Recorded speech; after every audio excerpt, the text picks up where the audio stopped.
Hi friends, ఇవాళ మనం కొప్పెన్స్ classification గురించి మాట్లాడుకుందాం.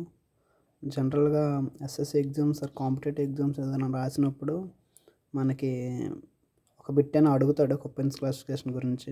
ఎలా అంటే ఫర్ ఎగ్జాంపుల్ బిఎస్హెచ్ అని ఉంది, దీన్ని డీకోడ్ చేయమంటాడు ఎలా అనేసి. సో దీనికి మనం ఏం చేయాలంటే చాలా చిన్న టాపిక్ ఇది, డీకోడ్ చేయాలి అంతేనే. ఏం చేయాలంటే ఫస్ట్ దీంట్లోన క్యాపిటల్ లెటర్స్ ఉంటాయి, స్మాల్ లెటర్స్ ఉంటాయి. ఫర్ ఎగ్జాంపుల్ ఏబిసిడిఈ ఇంతవరకు చాలండి, ఇది అక్కర్లేదు. అవి ఎస్డబ్ల్యూ కూడా కావాలి. క్యాపిటల్ లెటర్స్ ఉన్నాయి, సేమ్ టైం ఇక్కడ స్మాల్ లెటర్స్ కూడా ఉన్నాయి. ఇవి డీకోడ్ చేస్తే మనకు సరిపోతుంది, ఎగ్జామ్ పెట్టేయవచ్చు. మనం ఏం చేయాలంటే ఇది బట్టి పట్టాలి, మరి తప్పదు.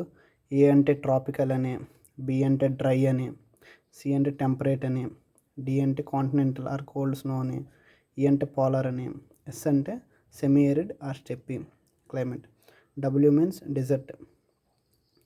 ఇవి కంఠస్థ పెట్టిన తర్వాత స్మాల్ లెటర్స్ గురించి చూస్తే ఏ అంటే హాట్ సమ్మర్, బి అంటే వార్మ్ సమ్మర్, సి అంటే కోల్డ్ సమ్మర్, డి అంటే వెరీ కోల్డ్ వింటర్, హెచ్ అంటే హాట్, కే అంటే కోల్డ్. ఈ రెండు కొద్దిగా మనం నేర్చుకోవచ్చు, అదే ఈజీగా గుర్తుపట్టచ్చు.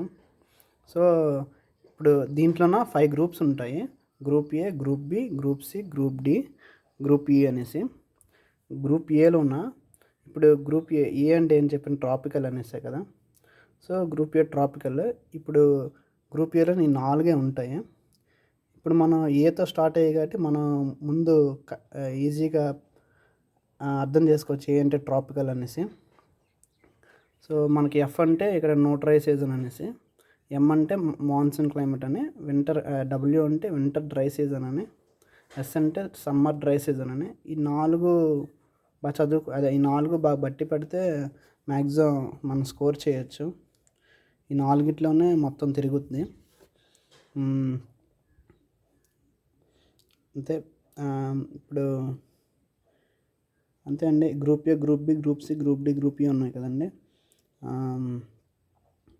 ఎఫ్ అంటే నో డ్రై సీజన్ అనేసి. ఈ ఎఫ్ చూడండి ఇక్కడ వచ్చింది, నో డ్రై సీజన్ అంటే వెట్ సీజన్ అని. ఏఎఫ్ ట్రాపికల్ వెట్ క్లైమేట్ అని. అలాగే ఎఫ్ ఇక్కడ ఒకటి వచ్చింది, సిఎఫ్బి అనేసి, నో డ్రై సీజన్ చూడండి. అలాగే ఇక్కడ కూడా ఉన్న F no dry season or severe winter అని.